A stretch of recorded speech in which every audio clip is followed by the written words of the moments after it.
is coming.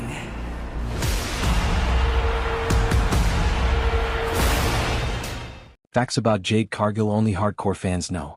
Jade Cargill is that girl. You know it, I know it, and WWE definitely knows it now that they snatched her up from AEW.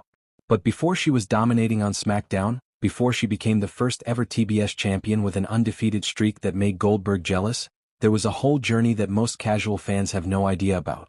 And today we're pulling back the curtain on the facts about Jade Cargill that only the hardcore fans know. Welcome back to the Wrestling Hidden Insight, and trust me, by the end of this video you're going to have a whole new appreciation for one of the most dominant forces in professional wrestling.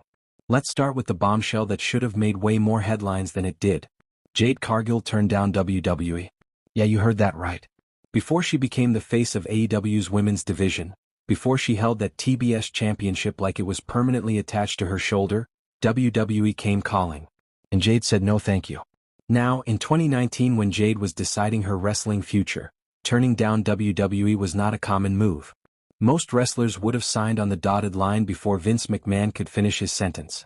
But Jade? Jade had standards. And WWE managed to fail every single one of them. On an episode of Talk is Jericho, Jade broke down exactly what went wrong with those WWE talks. First red flag? WWE questioned her commitment to the industry. What? Because Jade was already rich and didn't need wrestling to pay her bills. She was doing this because she loved it, not because she was desperate for a paycheck. And WWE apparently couldn't comprehend that concept. They read her financial independence as a lack of dedication, which is wild when you think about it. Imagine telling someone they're not committed enough because they're too successful outside of your company. That's some galaxy brain logic right there. But wait, it gets better. Or worse depending on how you look at it. WWE then proceeded to grill Jade about having a daughter.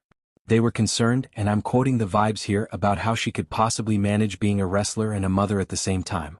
As if women haven't been doing exactly that since the dawn of time. Jade gave them solutions. She talked about having a 24-hour nanny. She mentioned how her partner could help with childcare.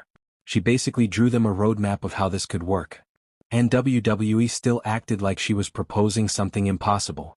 The audacity of WWE questioning a woman's ability to balance career and motherhood while probably not asking a single male wrestler the same question is peak wrestling industry nonsense.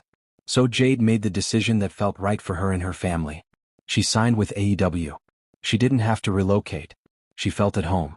She felt trusted and respected from day one.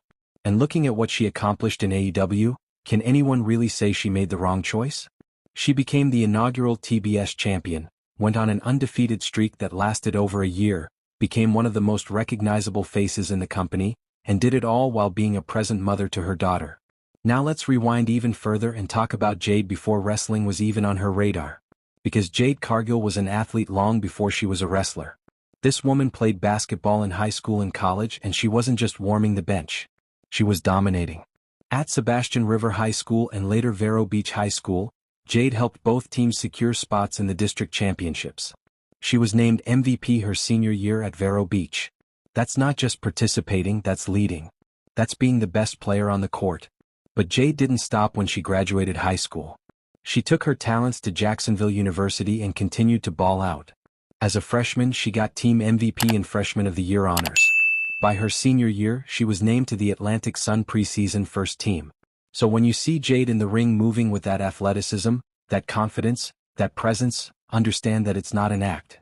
This woman was built in the competitive fires of high-level athletics. She knows what it takes to perform under pressure. She knows what it takes to be the star of the team. And all of that translated directly into her wrestling career. And here's the poetic cherry on top. Years after her basketball career ended, Jade Cargill had her debut match in AEW alongside Shaquille O'Neal. A basketball legend and a basketball star teaming up in a wrestling ring. You can't write that better. Speaking of foundations, let's talk about Jade's personal life for a second. Because while she keeps things pretty private, there are some details that paint a fuller picture of who she is outside the ring. Jade Cargill is in a relationship with Brandon Phillips, a former Major League Baseball player who spent most of his career as the second baseman for the Cincinnati Reds between 2006 and 2016. Jade and Brandon have a daughter together named Bailey Quinn.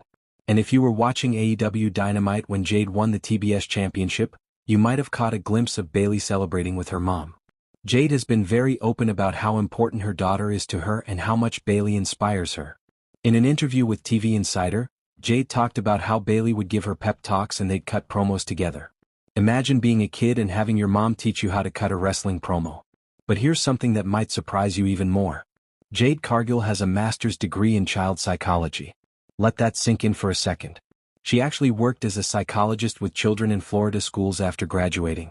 However, as Jade explained on the State of Florida Sports podcast, she wasn't mentally mature enough for that job at the time.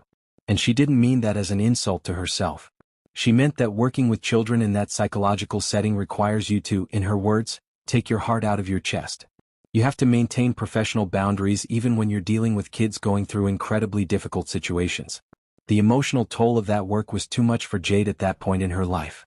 She felt the weight of it and she knew she needed a change. And that's when wrestling entered the picture. Around the same time Jade was realizing child psychology wasn't her path, she was having conversations with Mark Henry about getting into wrestling. Mark Henry, the world's strongest man, the Hall of Famer, the guy who's been around wrestling forever, saw something in Jade. He became her mentor and helped guide her into the business. Mark recommended that Jade check out the Face-to-Face wrestling school owned by Richard Borger and Heath Slater. Jade didn't spend a ton of time at Face-to-Face, but Heath Slater would come in and help train her personally. That's how you know she was special from the jump. Heath wasn't just teaching a random class, he was investing time in Jade specifically. After Face-to-Face, Jade moved on to the Nightmare Factory, which was AEW's developmental system run by Cody Rhodes and QT Marshall. That's where she really refined her skills and prepared specifically for AEW television. If you made it this far, you're now officially part of the hardcore Jade Cargill fan club.